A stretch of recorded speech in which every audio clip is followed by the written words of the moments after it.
കട്ടിലിൽ കുറച്ചു നേരം ഇരുന്നപ്പോ സിദ്ധാർത്ഥന്റെ കട്ടിലിരുന്നു. കട്ടിലിരുന്ന് കഴിഞ്ഞപ്പോ തന്നെ എനിക്ക് എന്തോ ആ ഒരു ഫീലിംഗ് ഒന്നും പറയാൻ പറ്റില്ല ശരിക്കും പറഞ്ഞാൽ. തല ചുറ്റുന്നോലൊക്കെ തോന്നുന്നു. തല ചുറ്റും പോലെ തോന്നി. ഞാൻ പെട്ടെന്ന് തന്നെ എഴിച്ചിട്ട് MLA ഉണ്ടാവും. ഞാൻ പറഞ്ഞു എനിക്ക് പോകണം, വെളിയിൽ പോകണമെന്ന് പറഞ്ഞു. ഇനി അവിടെ നിന്ന് ശരിയാവില്ല. അത്ര വലിയ പ്രസൻസ് പോലെ തോന്നി. അത് ആ ഒരു സിറ്റുവേഷനൊക്കെ വന്നാലേ സാറേ അറിയാൻ പറ്റുള്ളൂ. അതൊന്നും പറഞ്ഞു തീർക്കാൻ പറ്റുന്ന ഒരു കേസല്ല. അപ്പൊ ഈ ആ ഹോസ്റ്റലിലെ പൊതുവെയുള്ള ഒരു അന്തരീക്ഷം എങ്ങനെയാ?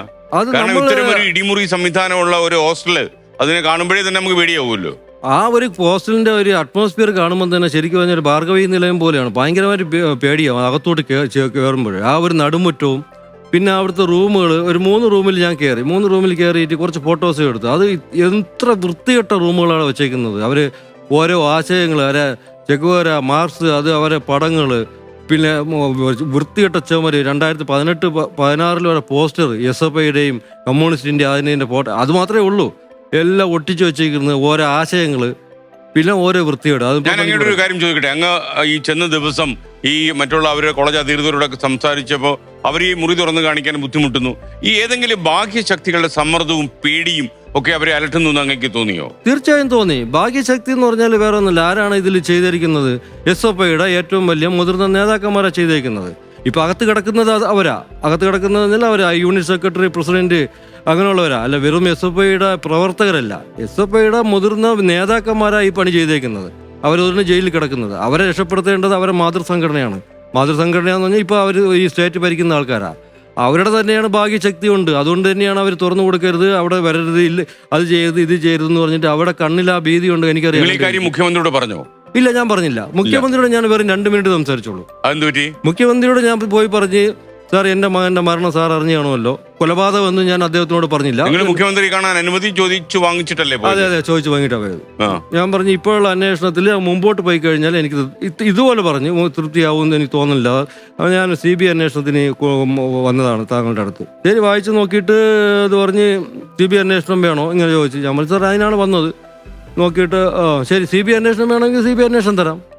ഞാൻ വേറെ ഒന്ന് ബാധിക്കുകയോ അല്ലെങ്കിൽ വേറെ ഒന്ന് ചോദിക്കുകയോ അല്ലെങ്കിൽ അദ്ദേഹം എന്നോട് ചോദിക്കുകയോ ഒന്നും ചെയ്യില്ല. CBI അന്വേഷണം വേണമെങ്കിൽ CBI അന്വേഷണം തരാം. 2-3 മിനിറ്റ് അത് പറഞ്ഞപ്പോൾ തന്നെ ഞാനുണ്ടായിരുന്നു, സിദ്ധാർത്ഥന്റെ മാമൻ ഉണ്ടായിരുന്നു. ശിവു കൂടെ പോയിരുന്നു. അപ്പം യഥാർത്ഥത്തിൽ മുഖ്യമന്ത്രിയോട് നിങ്ങൾക്ക് കാര്യങ്ങൾ ഡീറ്റെയിൽ ആയിട്ട് ധരിപ്പിക്കാൻ പറ്റിയോ? അദ്ദേഹം അത് നമ്മുടെ ഇപ്പൊ സിദ്ധാർത്ഥന്റെ അച്ഛൻ കൊടുത്ത അപേക്ഷ അദ്ദേഹം നോയിക്കൊണ്ടിരിക്കുകയായിരുന്നു. കൂടുതൽ കാര്യങ്ങൾ സംസാരിക്കേണ്ട അദ്ദേഹം വായിച്ചോളാം എന്നാണ് പറഞ്ഞത്. അദ്ദേഹം അത് വായിച്ചിട്ട് CBI എന്നുള്ള പൊസിഷൻ കണ്ടപ്പോൾ തന്നെ അദ്ദേഹം പറഞ്ഞു, അപ്പൊ CBI അന്വേഷണമാണ് നിങ്ങൾക്ക് ആവശ്യം അല്ലേ, എങ്കിൽ ഞങ്ങൾക്ക് CBI അന്വേഷണം നടത്തിക്കളയാം, ഞങ്ങൾ ചെയ്തു തരാം. ഇത്ര ബാക്കി വേറൊന്നും അദ്ദേഹം പറഞ്ഞില്ല. പോയ കാര്യം അദ്ദേഹം ചെയ്തു CBI അന്വേഷണത്തിന്. അപ്പൊ ഞങ്ങൾ പോയത് തന്നെ അതിനാണ്. ആ ലിഫ്റ്റിൽ നിന്ന് ഇറങ്ങിയപ്പോൾ തന്നെ വാർത്ത ചാനലുകാരെടുത്ത് സംസാരിക്കുമ്പോൾ തന്നെ ഫ്ലാഷ് ന്യൂസ് വന്നു, CBI അന്വേഷണത്തിന് ഉത്തരവിട്ടു വന്ന്.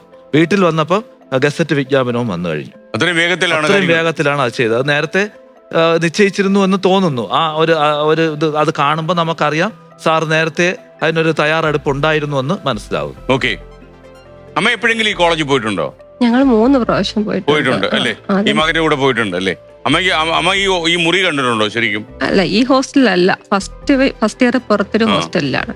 ഈ ഹോസ്റ്റലിൽ പോയിട്ട് എന്നിട്ട് എൻ്റെ അടുത്ത് പറഞ്ഞു, ഞാൻ അറിഞ്ഞല്ലോ, ഫോട്ടോ എനിക്ക് ഇട്ടായിരുന്നു. വരുന്ന വഴിയിൽ എനിക്ക് ആ ബെഡിലിരിക്കുന്ന ഫോട്ടോ എനിക്ക് ഇട്ട്. പടം എടുത്തായിരുന്നു? വീട്ടിൽ ഞാൻ എടുത്തതല്ല, ചാനൽ ഉണ്ടായിരുന്നു. ഇത് അറിഞ്ഞിട്ട് അവര് തന്നെ എടുത്തിട്ട്. അപ്പോ ഞാന് വന്നിട്ട് ഞാൻ ചോദിച്ചു, മോന്റെ അടുത്തിരുന്നു അല്ലേ ഇങ്ങനെ ചോദിച്ചപ്പോ പറഞ്ഞു, അതെ ഞാനും മോന്റെ അടുത്ത് ഇരിക്കുകയല്ല ചെയ്ത, മോനെ ഞാൻ കണ്ടു, അവനവിടെ കുറെ ജോലിയുണ്ട്, അത് തീർത്തിട്ട് ഇങ്ങോട്ട് വരും. അവനറിയാം അവനെ ചതിച്ചവരെല്ലാം, അവരെല്ലാം അവിടെ ഉണ്ട്. കുറച്ചു പേരെ ജയിലിലായിട്ടുള്ളൂ. അവിടെ ആർക്കും അമ്മയടുത്ത് പറയണം, അവിടെ ആർക്കും പഠിക്കാൻ പറ്റില്ല. എന്നെ ചതിച്ചവർക്ക് ആർക്കും പഠിക്കാൻ പറ്റില്ല, മനസ്സമാധാനിട്ട് ഉറങ്ങാൻ പറ്റില്ല, ആഹാരം കഴിക്കാൻ പറ്റില്ല. അത് പറയണം. എനിക്കിതെല്ലാം ഞാൻ എപ്പോഴും അവിടെ കറങ്ങി നടക്കും. ഞാൻ പണ്ടത്തെ പോലെ തന്നെ അവൻ എപ്പോഴും പറയും, അമ്മ എനിക്ക് 24 മണിക്കൂർ തികയൂലമ്മ ഇപ്പോൾ കോളേജിലെ കാര്യങ്ങൾ നോക്കാൻ. അതുപോലെ തന്നെ ഞാൻ അങ്ങനെ കറങ്ങി നടക്കും. എനിക്ക് കുറച്ച് കാര്യങ്ങളും കൂടെ ചെയ്ത് തീർക്കണം. ഇവരെ ശിക്ഷിക്കുന്നത് അമ്മയുടെ കണ്ണിലൂടെ എനിക്ക് കാണണം. എന്നിട്ട് ഹസ്ബൻഡ് എൻ്റെ അടുത്ത് പറഞ്ഞ്, നമുക്ക് വെയിറ്റ് ചെയ്യാം, അവൻ ഇവിടെ തന്നെ വരും, അവന് കുറച്ച് ജോലി ഉണ്ടെന്നാ പറഞ്ഞ, ഞാൻ കണ്ടു അവനെ എന്ന് പറഞ്ഞു. അപ്പൊ ഞങ്ങൾ അതാ വിശ്വസിക്കുന്നത്. ഞങ്ങൾ 3 പ്രാവശ്യം പോയത് ഒരു ഭയങ്കര ഒരു അഹങ്കാരത്തോടെ പോയ കോളേജിൽ. മോൻ അഡ്മിഷൻ കിട്ടി, ഹസ്ബൻഡ് നാട്ടിലില്ലല്ലോ, അപ്പോൾ അവരെ കൊണ്ട് നടന്ന്. അഡ്മിഷൻ കിട്ടുമ്പോ അച്ഛൻ നാട്ടിലില്ലായിരുന്നു? ഇല്ലായിരുന്നു, മാമന എല്ലാത്തിനും. അപ്പൊ മാമന കാര്യങ്ങളൊക്കെ നോക്കുന്ന ശിവുവാണെന്ന് തോന്നുന്നു. അതുകൊണ്ട് ഹസ്ബൻഡ് പറയും, മാമനും എന്റെ അച്ഛനും അമ്മയും എല്ലാരും. മൂത്ത ബ്രദറാണോ? അതെ അതെ, ഉള്ളത് കൊണ്ടാ ഞാൻ അവിടെ നിൽക്കുന്നത്, ദുബായി നിൽക്കുന്നത്. അല്ലെങ്കിൽ നേരത്തെ തന്നെ ഇങ്ങോട്ട് വരുമായിരുന്നു. ഞങ്ങൾക്ക് വേറെ ബുദ്ധിമുട്ടൊന്നുമില്ല. എവിടെ പോകുന്നെങ്കിലും മാമനെ വിളിച്ച് പറയും, രാത്രി ആയിരുന്നാലും മാമൻ വരും, കൊണ്ടുപോകും. ഈ 3 പ്രാവശ്യം വയനാട് പോയതും വന്നതും മാമന്റെ കൂടെ. അപ്പൊ ഇവര് 3 പേരും ഒന്നിച്ചാ കിടക്കുന്നത്, ഒന്നിച്ചാ ഉറങ്ങുന്നത്. നെയ്യാറ്റിൻകര പോയാല് എന്റെ അടുത്തല്ല കിടക്കുന്നത്. ഈ 2 പേരും മാമന് 2 സൈഡിലിട്ടാ കിടക്കുന്നത്. ഫ്ലവേഴ്സ് 9ാം വാർഷിക നിറവിൽ